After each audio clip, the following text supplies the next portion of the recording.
नमस्कार, मेरा नाम है अमित कुमार और आप देखना शुरू कर चुके हैं मेरे इस YouTube चैनल अमिटोपीडिया में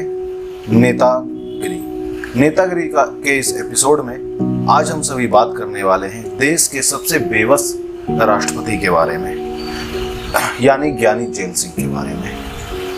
क्या ऐसा घटना था जिसकी वजह से वो देश के सबसे बेबस राष्ट्रपति कहलाते हैं? तो चलिए कहानी शुरू से शुरू करते हैं। एक बच्चा जिसका जन्म हुआ था फरीदकोट में, घर वाले इसके चाहते थे कि एक बड़ा धार्मिक संत बने, महात्मा बने।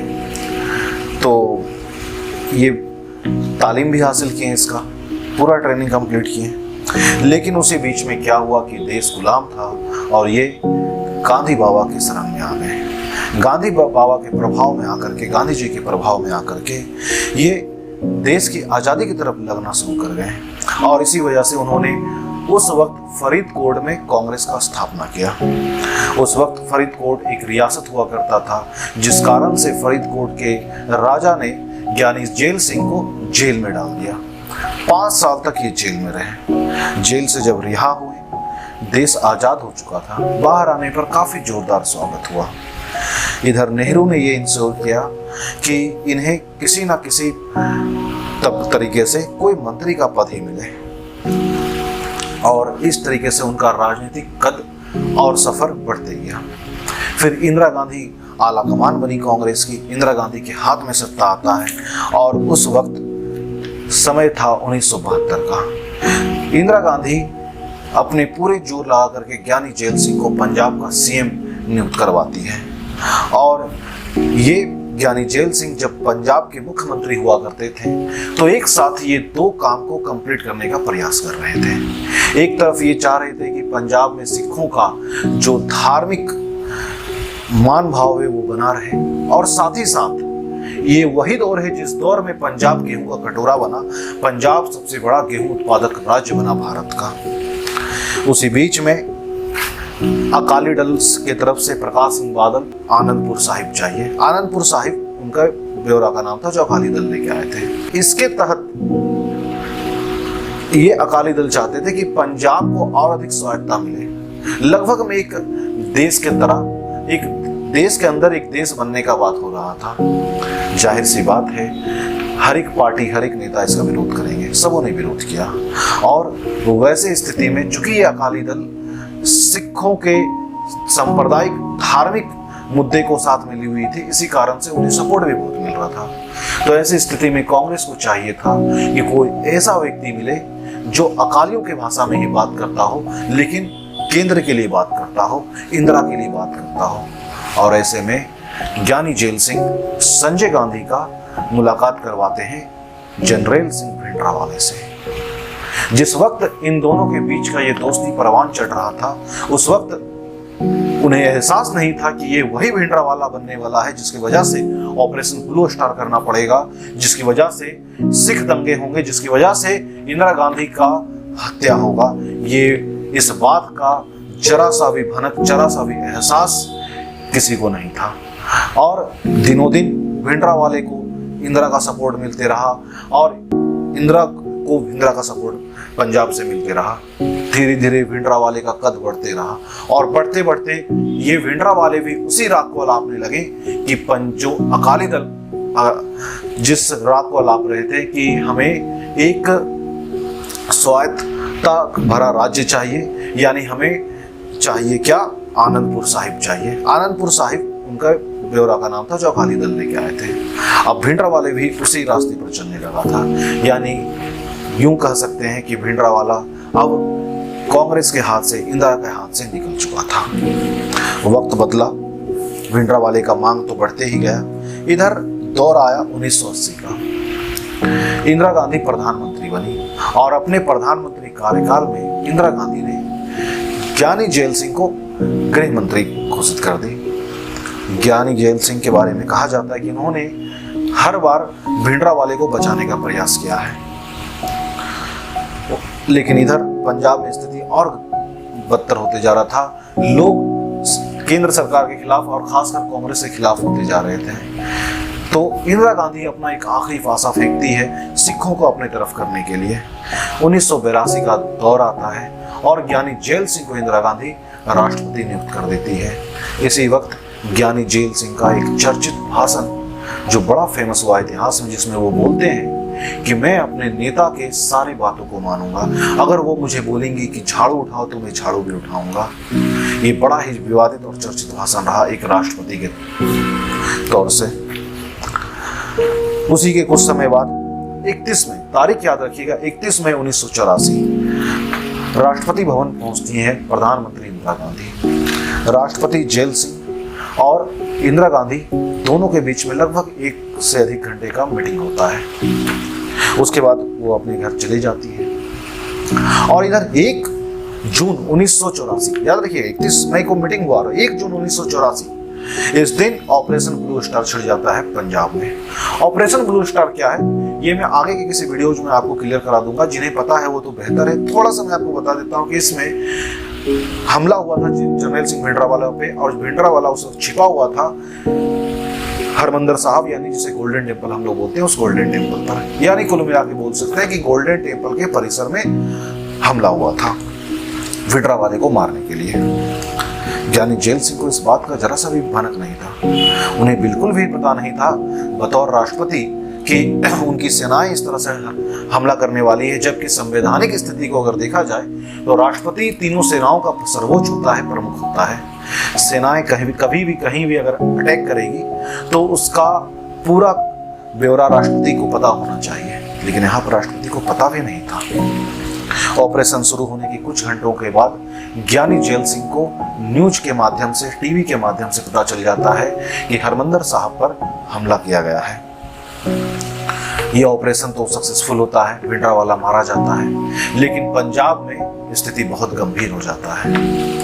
ज्ञानी जेल सिंह बतौर राष्ट्रपति 4 दिन बाद ये फैसला लेते हैं कि मुझे जाना चाहिए गोल्डन टेम्पल दौरा करने के लिए। ज्ञानी जेल सिंह पहुंचते हैं दौरा करने 4 दिन के बाद, और वहीं पर कहीं से उन पर हमला हो जाता है, लेकिन लक उनके साथ था। गोली उन्हें नहीं भेदी, उनके साथ के एक सिपाही को भेज दी। उस सिपाही का वहीं पर गोली लग जाने से हालत गंभीर हो जाता है, और इधर दिल्ली में हंगामा मचना शुरू हो जाता है, क्योंकि ज्ञानी जेल सिंह इंदिरा गांधी से ही सवाल करते हैं कि मुझे क्यों आखिर नहीं बताया गया। आप देखो, ये वही ज्ञानी जेल सिंह है जिनके कार्यकाल में पंजाब गेहूं का कटोरा कहलाया, लेकिन सियासत में आपका कद आपके वक्त में हुए किसी विकास से तय नहीं होते। सियासत में कद इस चीज से तय होते हैं कि आपके वक्त में कौन सा बड़ा घटना हुआ और उस घटना के आप किस तरीके से साक्षी रहे हैं। इसी चीज से सियासत में आपके कद तय किए जाते हैं। ज्ञानी जेल सिंह इधर अपने कार्यकाल को निभा रहे थे, और चूंकि इंदिरा गांधी के इस ऑपरेशन ब्लू स्टार की वजह से सिखों के मन में बहुत आक्रोश हो रखा था, उन्हीं के घर में, इंदिरा गांधी के घर में ही उन्हीं के बॉडीगार्ड के द्वारा इंदिरा गांधी पर गोली चला दिया जाता है और उनका हत्या हो जाता है, मृत्यु हो जाता है। इस हत्या के पहले यहाँ तक ऐसा हुआ कि जो देश की खुफिया विभाग है उन्होंने इंदिरा गांधी को आगाह भी किया था कि आपको आपके अंगरक्षकों से खतरा है, सिख अंगरक्षकों से खतरा है, लेकिन इंदिरा गांधी का उस पर जवाब था कि मुझे अपने देश के लोगों पर यकीन है, मुझे अपने देश के लोगों पर विश्वास है, और उससे भी अधिक मुझे मेरी रक्षा करने वाले इन युवाओं पर विश्वास है। लेकिन विश्वास टूटा, और एक बार नहीं, 2 बार। एक बार जब इन सिख अंगरक्षकों ने इंदिरा गांधी का हत्या किया, और दूसरा बार जब इसका बदला पूरे देश में लिया गया। होता है क्या कि इधर जिस वक्त ये घटना हुआ था, ज्ञानी जेल सिंह थे ओमान के दौरे पर, वो एकाएक भारत आते हैं, और भारत आते ही सबसे पहला काम उन्होंने क्या किया कि राजीव गांधी को बतौर प्रधानमंत्री का शपथ ग्रहण कराएं। वो अमेठी से सांसद थे, उन्हें शपथ ग्रहण कराया जाता है। शपथ ग्रहण करने के कुछ ही घंटों के बाद सिख विरोधी दंगे छिड़ जाते हैं पूरे भारत भर में, और सबसे अधिक दिल्ली में ये हुआ। ज्ञानी जेल सिंह बतौर राष्ट्रपति प्रधानमंत्री राजीव गांधी को बार बार फोन करते रहे कि इस दंगे को रोका जाए, रोकने का प्रयास किया जाए, लेकिन हर बार राजीव गांधी की तरफ से कुछ ना कुछ बोल करके इसे टाला गया, ऐसा कहा जाता है लोगों के द्वारा। अंततः ज्ञानी झैल सिंह बेबस हो गए और एक राष्ट्रपति होने के बावजूद वो सिखों को नहीं बचा पाए और इतने बड़े लेवल पर नरसंहार होता है। ज्ञानी झैल सिंह को बड़ा तकलीफ हुआ। वो इस्तीफा देना चाह रहे थे, लेकिन उनके लोगों ने उन्हें समझाया, उनके करीबियों ने उन्हें बताया कि नहीं, यहाँ पर आप सिर्फ एक सिख नहीं, आप देश के राष्ट्रपति हो, आप इस तरह से इस्तीफा दे करके अपनी जिम्मेदारियों से पीछे नहीं हट सकते। ज्ञानी झैल सिंह रुक गए। उसके बाद उसी कुछ ही दिन बाद एक बड़ा घटना होता है। घटना कहने का मतलब विवादित बयान होता है, जिसमें राजीव गांधी अपना एक बड़ा ही विवादित भाषण दिए थे और बोले थे कि जब एक पेड़ गिरता है तो आसपास की जमीन हिलती ही है, और ये सिख विरोधी दंगे के एवज में बोला गया था। बड़ा विवादित स्पीच रहा ये राजीव गांधी का। इधर कुछ समय के बाद के तिवारी, जो कि लोकसभा से सांसद थे और राजीव गांधी के काफी गहरे मित्र थे, वो लोकसभा में बोलते हैं स्पीकर को कि स्पीकर महोदय, आज देश के राष्ट्रपति का घर आतंकवादियों की शरण स्थली बन रखी है। इस बात ने ज्ञानी झैल सिंह को बहुत ही आघात किया और इस आघात की वजह से ज्ञानी झैल सिंह तय कर लिए कि अब मुझे इस्तीफा देना ही चाहिए।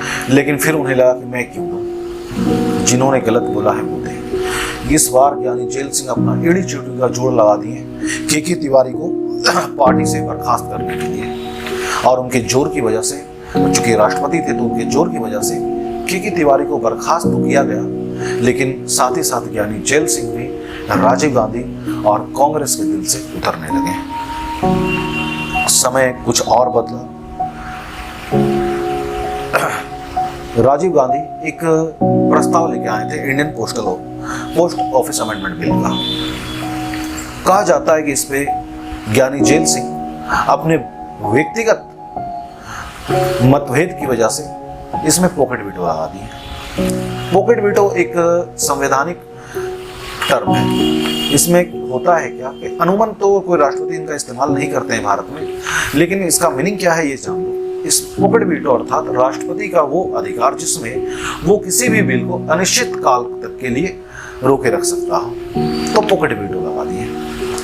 बाद में वीपी सिंह का सरकार बना, उन्होंने तो खारिज कर दिया था इस बिल को, वो अलग बात है। गांधी जी यहाँ पर ज्ञानी झैल सिंह का खत्म होता है कार्यकाल और उसके बाद स्थिति नॉर्मल। लेकिन जब ज्ञानी झैल सिंह का मृत्यु हुआ तो लोगों को यही लगा था कि चूंकि कांग्रेस से नाता रिश्ता टूट चुका है और उस वक्त कांग्रेस की ही सरकार थी, तो उन्हें वो सम्मान नहीं मिल पाएगा मरणोपरांत जो एक पूर्व राष्ट्रपति को दिया जाता है। लेकिन उस वक्त देश के प्रधानमंत्री जो थे कांग्रेस के बहुत करीबी, कांग्रेस के अध्यक्ष नरसिम्हा राव थे। नरसिम्हा राव उन चुनिंदा नेताओं में से एक थे जो पुराने ख्यालातों को, पुराने जख्मों को और पुराने मनोभाव को संभाले रखना जानते थे। वो जानते थे कि ज्ञानी झैल सिंह के साथ जो हुआ वो गलत हुआ। वो जानते थे कि सिखों के विरोध में जो दंगा हुआ वो गलत हुआ, और इसी कारण से नरसिम्हा राव ने पूरे सम्मान के साथ ज्ञानी झैल सिंह का अंतिम संस्कार दिल्ली के राजघाट में करवाया। और इस तरीके से हम लोग देख सकते हैं कि ज्ञानी झैल सिंह देश के सबसे बेबस राष्ट्रपति घोषित होते हैं, जिन्होंने हर बार किसी न किसी तरीके से अपने बेबसी की वजह से नहीं कर पाए जो उन्हें करना चाहिए था, और जिस चीज को करने का इजाजत उन्हें संविधान भी देता था और मानवता का नियम कानून व्यवस्था भी देता है। तो आज के इस वीडियो में इतना ही। मिलते हैं अपने नेक्स्ट वीडियो में किसी और राजनीतिक किस्से कहानियों के साथ। तब तक के लिए जय हिंद, जय भारत, वंदे मातरम।